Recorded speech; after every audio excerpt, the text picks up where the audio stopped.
On the 20 slides shown below, I present the original photographs of the Second World War from the German archive, which are in my collection. These photos are from my collection department, Wehrmacht on the Eastern and Western Fronts. If you like it, subscribe to my YouTube, like it, so you don't miss the new weekly presentations. If you would like to order 5 inches by 7 inches copies of these photos from the original, you can specify which photos you would like to receive. Laboratory quality. Enjoy your viewing.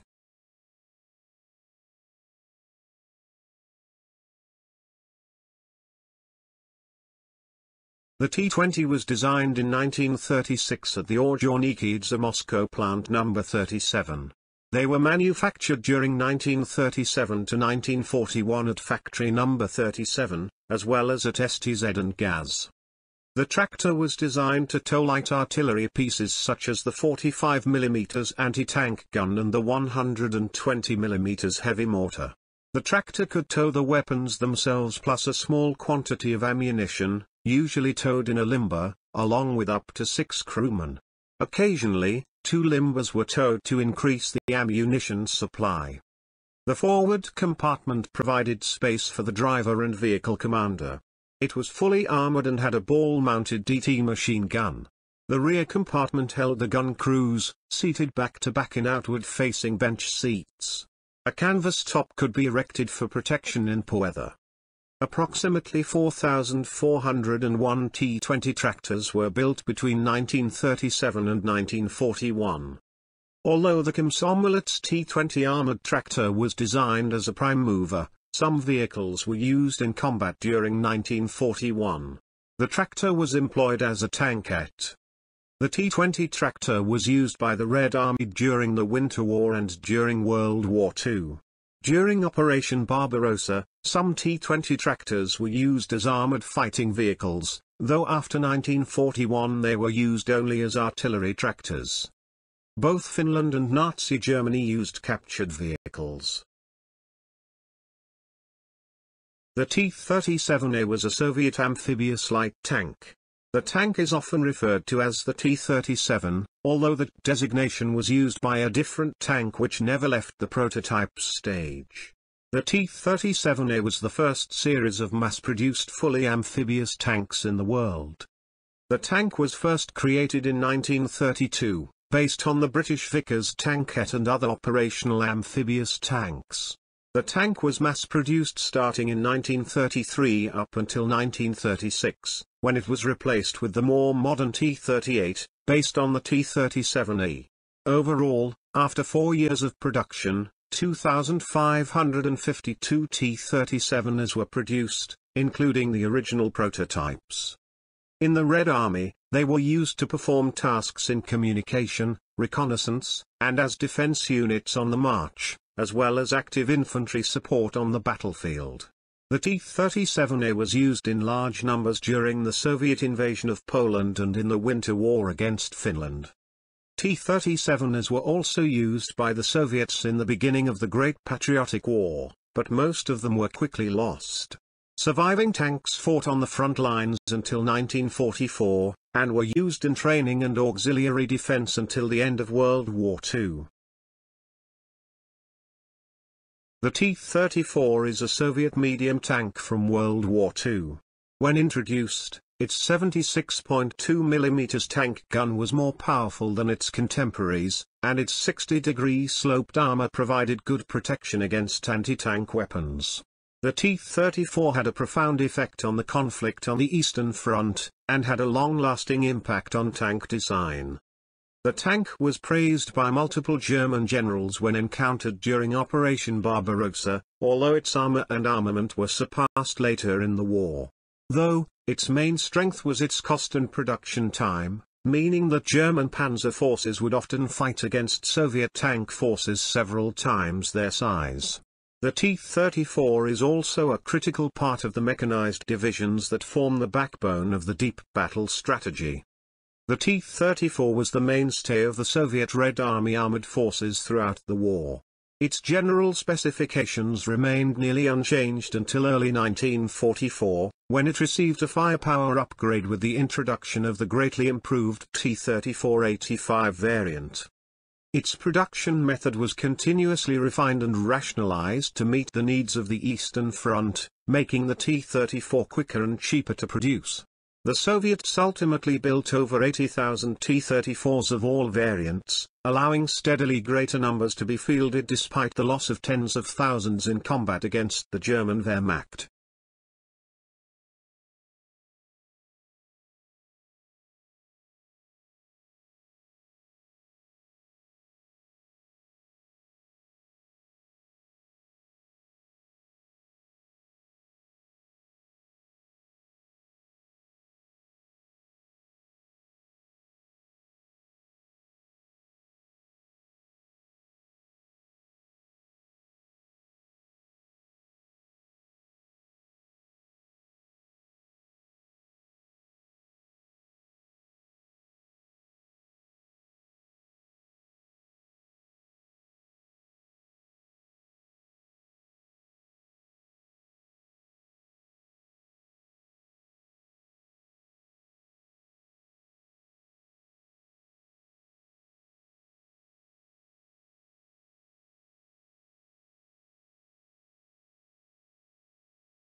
The BT tanks, fast-moving tank or high-speed tank, were a series of Soviet-like tanks produced in large numbers between 1932 and 1941.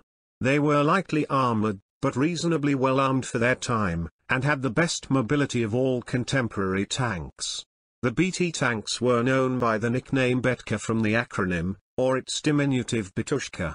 The successor of the BT tanks was the famous T-34 medium tank, introduced in 1940, which would replace all of the Soviet fast tanks, infantry tanks, and medium tanks in service.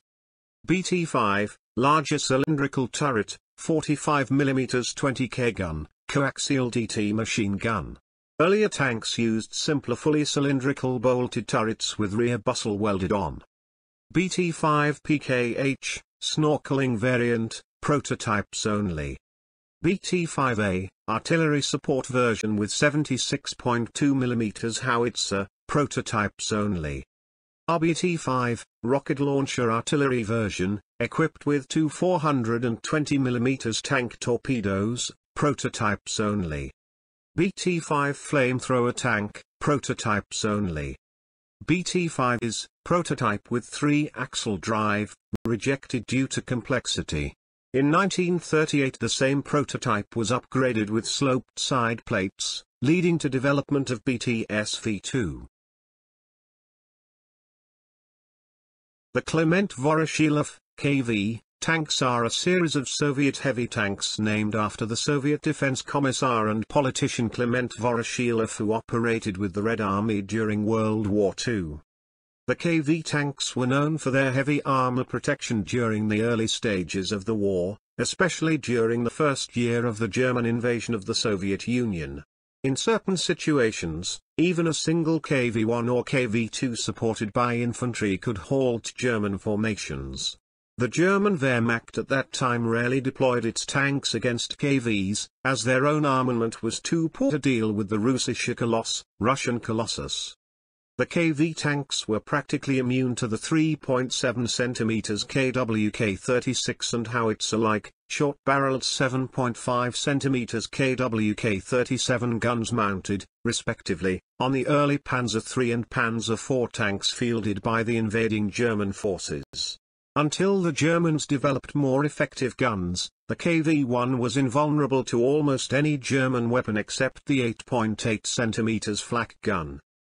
Prior to the start of Operation Barbarossa in June 1941, about 500 of the over 22,000 tanks then in Soviet service were of the KV-1 type.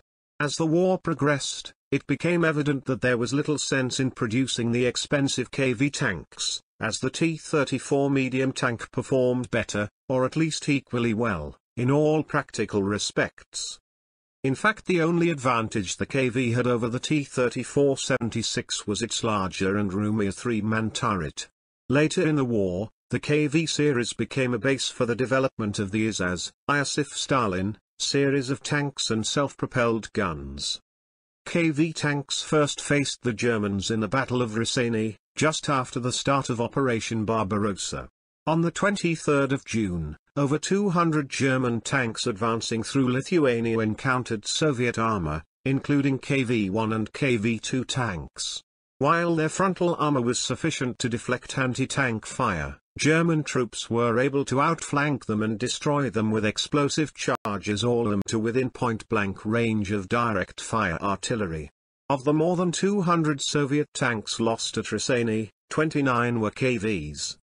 The KV's strengths included armor that was impenetrable by any tank-mounted weapon then in service except at point-blank range, that it had good firepower, and that it had good flotation on soft ground.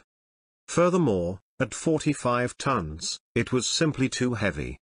This severely impacted the maneuverability, not so much in terms of maximum speed, as through inability to cross many bridges medium tanks could cross. The KV outweighed most other tanks of the era, being about twice as heavy as the heaviest German tank at that time, before the Tiger.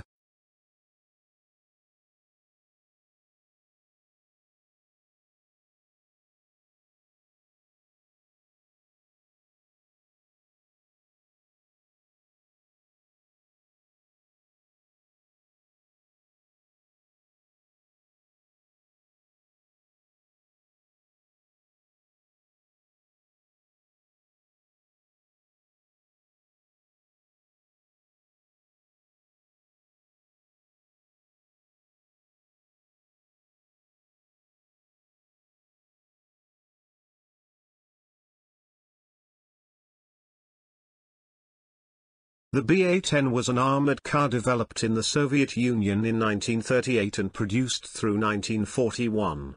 It was the most produced Soviet pre-1941 heavy armored car. 3,311 were built in 3 versions. These versions were the BA-10, the BA-10M, improved version with new radio, and the BA-10ZHD, equipped for dual railway/road use. The basic BA-10 design was developed from the BA-3 and BA-6 heavy armored cars.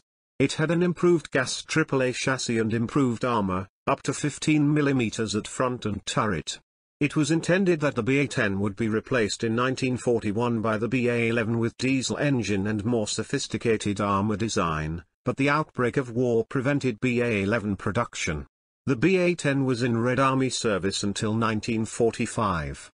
Significant numbers of captured BA-10s were used by Finland, at least 24, Germany and other Axis powers in Europe. During the late 1930s, Soviet armored fighting vehicle designers incorporated sloped armor into all their new designs, and redesigned some existing vehicles to take advantage of it. The BA-10 used a slightly smaller, better sloped armor layout than that of the BA-6, thus improving protection while saving weight. The greater engine power, 50 horsepower, 37 kilowatts, compared to 40 horsepower, 30 kilowatts, on the BA-6, made the vehicle more reliable. Like its predecessors, the BA-10 could be converted to a half-track by fitting auxiliary tracks to the rear pair of dual tandem wheels. On early BA-10s, these tracks were stowed strapped on top of the fenders. Later vehicles had an enclosed stowage box for the tracks in the same location. The tracks were often fitted when the vehicle needed to move across snow or soft ground.